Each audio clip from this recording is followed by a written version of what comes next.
The show where there are no penalties, nothing is offside, and everything is fair game. This is The Gloves Are Off.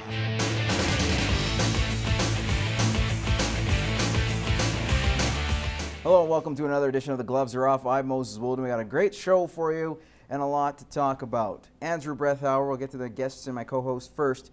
Andrew with Lloyd Mr. Source, how are you? Good. Back from vacation, just getting back into things and right back into the wool.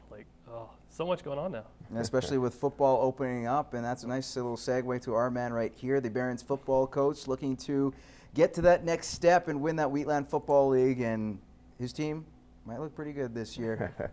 Aaron Harper, the coach of the Barons, how are you? Good. Back in camp, excited to see what the guys got this weekend and the rest of the season.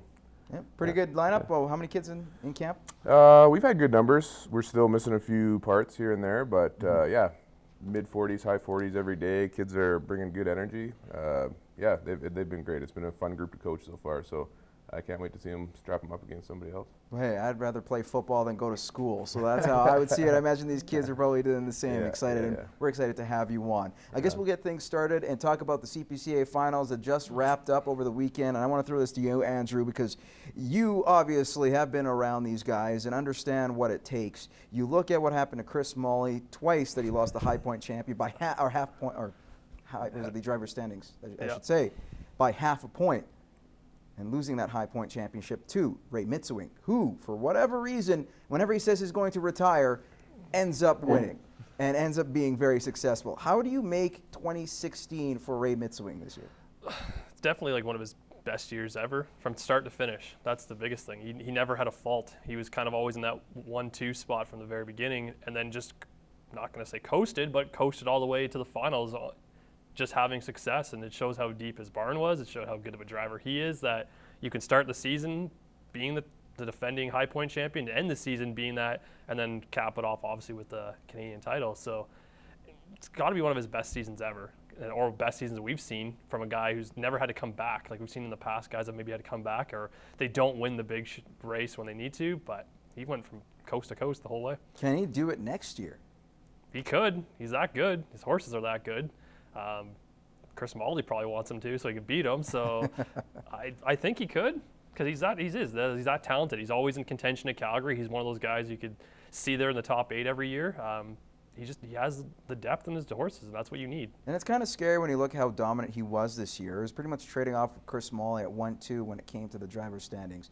Do you see Mitsewing fall off either first or second going into next year? He might, because other people might come up, but he's still I won't expect him not to be in the finals next year.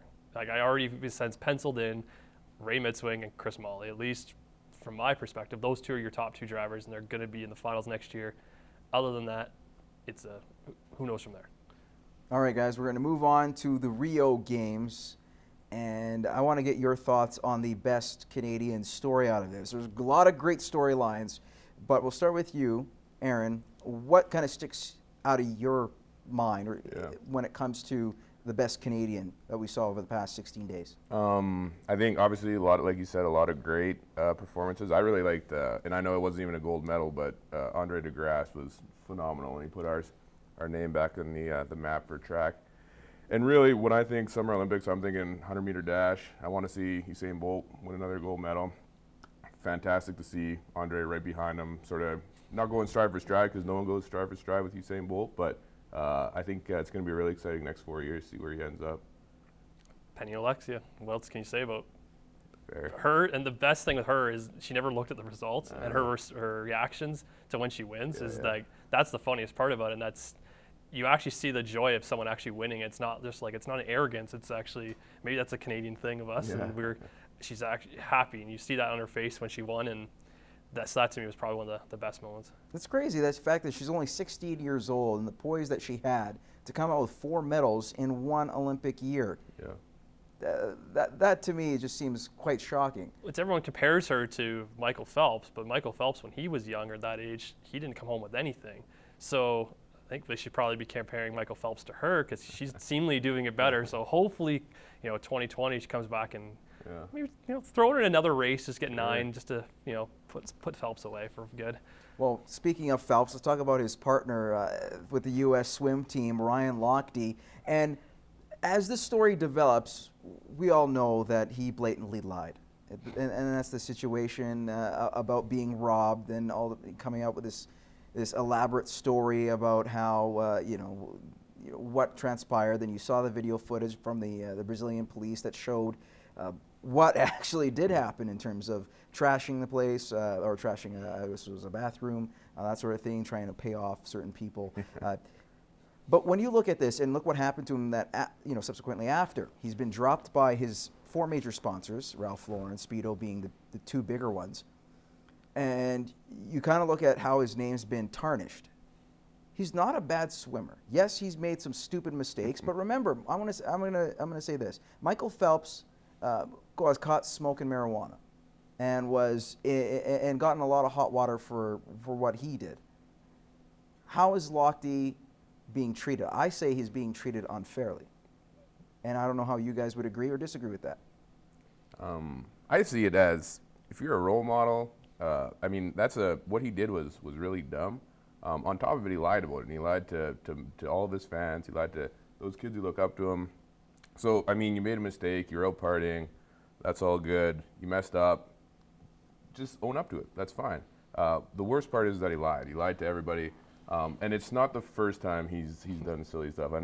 I remember, I forgot about it, but someone brought it up to me yesterday. He had a reality TV show at one point, and the guy's he's not the classiest of acts. No, so, he's not the sharpest tool in the shed. No. But what I'm saying is, yes, he's an idiot for doing this. But you got to think maybe he is treated. I think he was treated a little harsh in this case. Yes, he lied, but look, there's other athletes have done stupider things, in my opinion. How do you get dumber than a false police report, though? No, this is a major offense. You could get jailed for this, and then he leaves the country, and the Rio police want him back. This isn't small. And I hate comparing this to small as in Phelps doing marijuana, but this isn't the same. This is not even close. You did a crime, an actual crime you could go to jail for.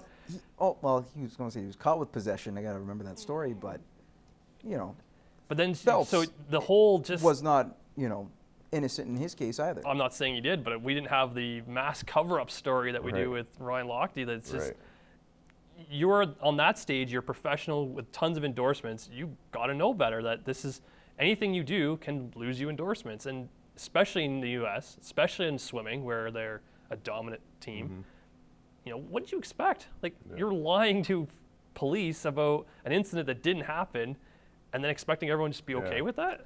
I won't say okay with it. Obviously, he has to come up with a better apology than the one he gave. But what I'm saying is, granted, I think in the court of public opinion, yes, what he did was wrong. But if he could come out of this, I think, in a positive light, because people like to forgive people if they're willing to know that they were dumb in terms of what they did and get rehabilitated or serve their time, whatever it is.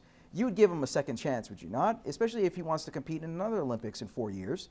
Would you not want to give Ryan Lochte a second chance? But he didn't do it properly. He still has time. No, but he didn't. He messed that up because he went and did an interview on the Today Show saying he got robbed, and then his reaction is to post on Facebook, Instagram, whatever it was, his apology, which was fake and beyond belief. So you're willing to go on national TV to lie about it, but then to apologize, it's just a quick Instagram post. I don't care. Send him back to Rio. Go spend some time in a prison or something like that. We shouldn't allow athletes to get away with this. If I did it, I'd be put in jail. Well, it's that simple. Well, the thing is, it all comes down to dollars and cents. If you have the money, you can get away with a lot. I'm not saying just because it's in Rio. I'm just saying in general, a lot of people who've been higher standards, they get away with a lot of things. Yeah, and he just disrespected the entire police force of Brazil. Oh, the whole state. Yeah, the stories coming out of there were that there was corrupt police force, and people bought it because of that. But he just made up the story. Albeit there are stories that are saying that the Brazilian police exaggerated a little bit regarding the vandalism and whatnot. It wasn't as extensive as they made it out to be, where they were trashing the place. Sure. And I think I'm just saying there's got to be a fine line in the middle here. Don't be a basic bro, and you won't have a problem. That's the line right there. You know what? We'll end it on that. Hopefully, there's nobody basic watching this show. We got a lot of intelligent questions coming up and answers as well. Take a commercial break and return with more gloves.